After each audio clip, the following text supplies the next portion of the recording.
విశాఖ ఇది ఒక నగరం కాదు, లక్షలాది మంది ఆశల నిలయం, అవకాశాల సముద్రం, సహజ వనరుల నిక్షేపం.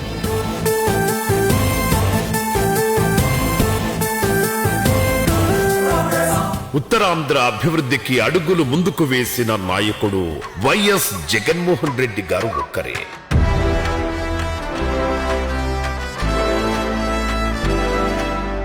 రాజకీయం అంటే మంచి చెయ్యడానికి ఓ మార్గమని మాత్రమే నమ్మే జగన్ విశాఖను విశ్వనగరంగా చెయ్యాలనే కలలుగన్నారు.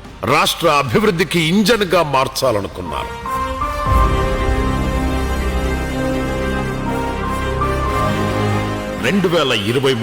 మే 3న భోగాపురం ఎయిర్పోర్టు పనులు ప్రారంభం కాగా 3 ఏళ్లలో అందుబాటులోకి తీసుకురావాలన్న లక్ష్యంతో పనిచేసింది జగన్ ప్రభుత్వం.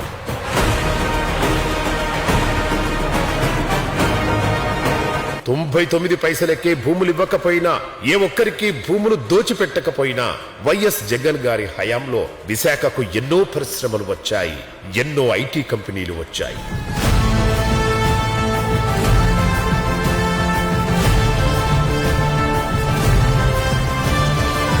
భవిష్యత్తును చూసిన వాడే నిజమైన నాయకుడు.